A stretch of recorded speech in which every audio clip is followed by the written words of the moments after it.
महाकाली, जय महाकाल। कैसे हो आप लोग? उम्मीद है आप लोग अच्छे होंगे और माँ काली की कृपा आप सब पर बनी होगी। तो आज की जानकारी में लेके जो आया हूँ वो माँ भगवती की कृपा से ये लेके आया हूँ कि झाड़ा क्या होता है और झाड़ा क्यों नहीं लगाना चाहिए। झाड़ा लगाने से बहुत लोगों को नुकसान होते हैं। तो आज इसी के ऊपर मैं वीडियो बताने आया हूँ क्यों किसी को उपाय बताने से उसकी नेगेटिव चीज़ें आपके ऊपर आ जाती है ना। तो ऐसा बहुत लोगों के साथ होता है। मेरे पास जो है व्हाट्सएप पे भी जो है प्रश्न आते हैं, है ना। तो उसके हिसाब से ही मैं जो है ये जवाब दे रहा हूँ, आज इसका जवाब दे रहा हूँ, इसके ऊपर बताने जा रहा हूँ। यदि आपको वीडियो पसंद आए तो आप लाइक ज़रूर करना, चैनल को सब्सक्राइब जरूर करें, जिससे मैं आपके लिए ऐसी ही जानकारी लेके आता रहूँ। ठीक है, जिन लोगों ने भी सब्सक्राइब नहीं करा है वो सब्सक्राइब करें और लाइक करना वीडियो को ना भूलें। ठीक है, जिससे मैं आपके लिए ऐसी ही वीडियो लेके आता रहूँ। ठीक है, तो बहुत सारे लोगों के साथ क्या होता है, शक्तियाँ होती हैं। ठीक है, तो शक्ति होने के कारण उनके मंत्र जो है वो सिद्ध हो जाते हैं। ठीक है, मंत्र सिद्ध हो जाते हैं तो वो लोग जो हैं भक्ति माँ मतलब लोगों की मदद करने की सोचते हैं। ठीक है, तो वो लोग क्या करते हैं, झाड़ा लगाते हैं। ठीक है, लेकिन क्या होता है जब वो झाड़ा लगाते हैं तो उन्हीं के साथ में दिक्कतें चालू हो जाती हैं और उनके ही हाथ में दर्द होना चालू हो जाता है। यदि किसी के साथ नकारात्मक चीज़ें हैं तो उसी के साथ लग हो जाती है। ठीक है, यदि आप किसी को उपाय बता देते हैं तो वो उपाय आप ही को नुकसान देने लग जाता है। ऐसा क्यों होता है और इसका कारण क्यों होता है और कैसे लोग जो हैं वो झाड़ा लगा सकते हैं, तो ये जानकारी मैं लेके आया हूँ, इसलिए लाइक जरूर करें। ठीक है, क्या होता है देखो, आपने किसी को झाड़ा लगाया। ठीक है, अब उस व्यक्ति के साथ जो नकारात्मक ऊर्जाएं हैं, नकारात्मक शक्तियां हैं, ठीक है, तो आपने उसको झाड़ा लगाया, वो तो ठीक हो गया, तो वो चीज़ें क्या होती है वो आपके पास आ जाती हैं और इसी से जो है वो साधक परेशान हो जाता है।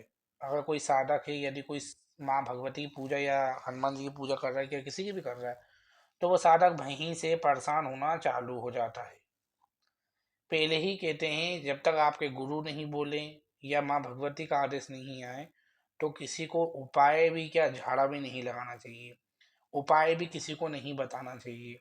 ठीक है, इससे क्या, ऐसा भी देखा गया है जैसे किसी को कोई दिक्कत हो रही है। ठीक है, उस व्यक्ति ने जो है किसी को उपाय बता दिया, मतलब किसी साधक ने, जैसे मैं साधक हूँ, मैंने किसी को उपाय बता दिया तो वो उपाय करेगा, वो तो ठीक हो जाएगा, लेकिन जिसने उपाय बताया वो नेगेटिव चीज उसके पास आ जाएगी, उसके घर में आके परेशानी खड़ी कर देती है। आपने ये भी सुना होगा कि जो लोग है ना जब किरान करते हैं उनके घर में भूत प्रेत, उन्हीं के साथ नेगेटिव चीजें क्यों होती है, तो यही कारण होता है। उसकी तकलीफ जो है आपके साथ आती है और इसका कारण जो है आपको तकलीफ होना चालू हो जाती है। झाड़ा जो है वो हर कोई नहीं लगा सकता, चाहे वो कैसा भी भक्त क्यों ना हो। उसके भी आज्ञा आती है, माँ भगवती की कृपा आती है या आपके गुरु इतने शक्तिशाली हैं। आपके अगर गुरु नहीं है और आप बिना गुरु के झाड़ा लगाए जा रहे हो, उस संकट को भी कहीं देना पड़ता है आपको। वो जो आता है आप उसके ऊपर से तो उतार देते हो, लेकिन उस संकट को भी जो है आपको और कहीं देना पड़ता है। तो ये जो है बहुत भयंकर चीज़ है जो बहुत सारे लोगों के साथ हुई है। मेरे पास प्रश्न उत्तर आए हैं, व्हाट्सएप पे आए हैं।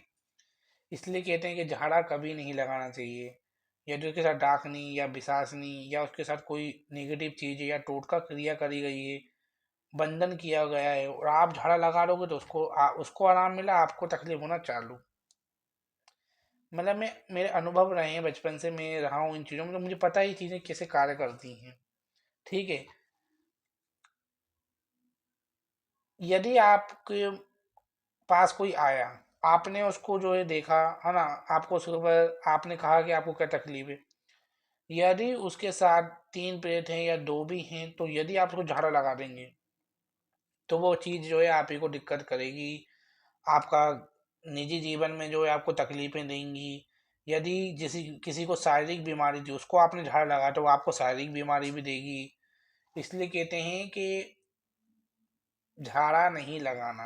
अगर आपको झाड़ा लगाने से दिक्कत हो रही है तो आप झाड़ा लगाना बंद कर दो, क्योंकि ये काम जो है इसके लिए भी भगवान चुनते हैं सबको। आपका मंत्र सिद्ध हुआ है, आप जो हैं मंत्र सिद्ध हुआ है, ये सब हुआ है, तो आप अच्छे गुरु बनाइए, उनसे सीखिए। गुरु बनाने के बाद जो है फिर जो है आप इन चीज़ों में आगे बढ़िए, ठीक है। यदि आपके गुरु नहीं है, आप बिना गुरु के झाड़ा लगाओगे तो तकलीफ आपको ही होनी है, और धीरे धीरे जो ये तकलीफ जो है बहुत ज़्यादा हो जाती है। नेगेटिव चीज़ें जो आपको परेशान करके रख देगी, और दूसरों का भला होगा, आपके घर में बुरा होगा। मेरे पास बहुत कमेंट आते हैं कि भैया कि ना, हम किसी के लिए अगर कुछ करते हैं ना तो वो उल्टा हम ही परेशान हो जाते हैं। तो ये क्यों होता है? ये इसलिए होता है, झाड़ा लगाना सही नहीं है। अगर आप झाड़ा लगाओगे तो तकलीफ आप ही को होनी है। आपका मंत्र सिद्ध हुआ है, ठीक है, मंत्र आपका सिद्ध हुआ है, आप किसी को झाड़ा लगाओगे, उसको हुआ आराम और आपको होगा नुकसान, और धीरे धीरे ये तकलीफ तकलीफ आपके शरीर में घर बनाने लग गई, और बहुत दिक्कत होगी। नींबू मत उतारो कभी भी किसी के ऊपर से। किसी की अरदास, जो नेगेटिव चीज़ वाले हैं उनकी अरदास मत लगाओ किसी के लिए। किसी को जो है कुछ प्रोसेस नहीं बताया जाता है, उनके नियम होते हैं कुछ, क्योंकि ये काम जो है करने के लिए माँ भगवती होना चाहिए साक्षी आपकी। मैंने ऐसे भी लोग देखे हैं कि जिनके गुरु भी नहीं है या कोई भी नहीं, वो प्रार्थना करते हैं, झाड़ा भी लगाते हैं, उनको क्यों नहीं नुकसान कुछ भी नहीं होता। क्यों नहीं होता? क्योंकि उनकी भक्ति में इतनी शक्ति होती है कि माँ भगवती वो कष्ट जो है वो अपने पास ले लेती है, ठीक है। लेकिन आपने सिद्धि करी है तो वो सिद्धि अपने ऊपर नहीं लेगी, वो आप ही को देगी। क्यों? आप ही को तकलीफ देगी, ठीक है। तो ये होता है झाड़ा लगाने के नेगेटिव चार्ज। तो बिना जानकारी के, बिना, यदि आपको झाड़ा लगाने में नुकसान होता है तो आप वो लगाना छोड़ दो, वरना आपको बहुत पछताना पड़ेगा। नेगेटिव चीजें आपको परेशान करेंगी। उपाय मत बताओ किसी को भी, वरना वो नेगेटिव चीज जो है आपको आके परेशान करेगी। तूने उपाय बताया, अब तेरे पास ही आऊंगी। लेकिन आपकी भक्ति इतनी शक्ति है आपके अंदर, मतलब ऊर्जा इतनी है, आपके इष्ट पक्के हो चुके हैं, और आप जो हैं बिल्कुल तैयार हो चुके हैं इन चीज़ों के लिए, तो आप कर सकते हो। यदि आपके इष्ट ने आपको चुना है, उनसे आज्ञा लेना पड़ती है इस कार्य के लिए, और यदि वो हाँ बोल देते हैं कि हाँ करो, हम हैं आपके साथ, तो ये कार्य कर सकते हो आप। ना इसके लिए कोई उम्र नहीं होती, क्या आपकी कितनी एज है, ये सब कर सकते हैं। लेकिन उसके लिए ये माँ भगवती, या आप जिनकी पूजा करते हो इष्ट देवता जो भी हैं आपके, उनकी गाइडेशन में आपको करना है। अपने गुरु इतने दमदार होना चाहिए आपके गुरु, ताकि आपके पास आए तो आपके गुरु उसको जो है काट सके, ठीक है। तो भक्ताई लाइन जो है वो बहुत ज़्यादा ही गहरी है, इसको समझना बहुत ज़्यादा मुश्किल है। अगर आप सही विधि से सही तरीके से करोगे तो आप जो है फलोगे। यदि आपने गलत विधि या गलत जानकारी से कर दिया तो आपका नुकसान भी हो सकता है इस लाइन में, ठीक है। तो ये जानकारी आज मैं देने आया था कि झाड़ा क्यों नहीं लगाना चाहिए, झाड़ा लगाने के क्या नुकसान होते हैं। और ये जो अनुभव है मैंने बहुत लोगों के मुंह से सुने कि झाड़ू लगाने से उनको कितना नुकसान होता था, इतना पेन होता था, इतनी तकलीफें होती हैं, ठीक है। यदि आप से भी ये सब चीज़ें हो गई हैं तो आप जो है मेरे चैनल में जो उपाय डाले आप उनको फॉलो करें, और माँ भगवती से क्षमा मांगे, ईश्वर से क्षमा मांगे। और आप सबसे पहले अपने गुरु बनवाएं, गुरु बनवाएं, या उनसे परमिशन लें कि मेरे को ये सब क्यों हो रहा है, तकलीफ क्यों हो रही है। आप जो है मुझे सुरक्षा प्रदान करें, तो आप ये कार्य कर सकते हैं, वरना फिर आपको ही दिक्कत होगी, ठीक है। तो वीडियो को लाइक करें, चैनल सब्सक्राइब करें अगर आपको ये वीडियो पसंद आई हो तो। जय माँ काली, जय महाकाल।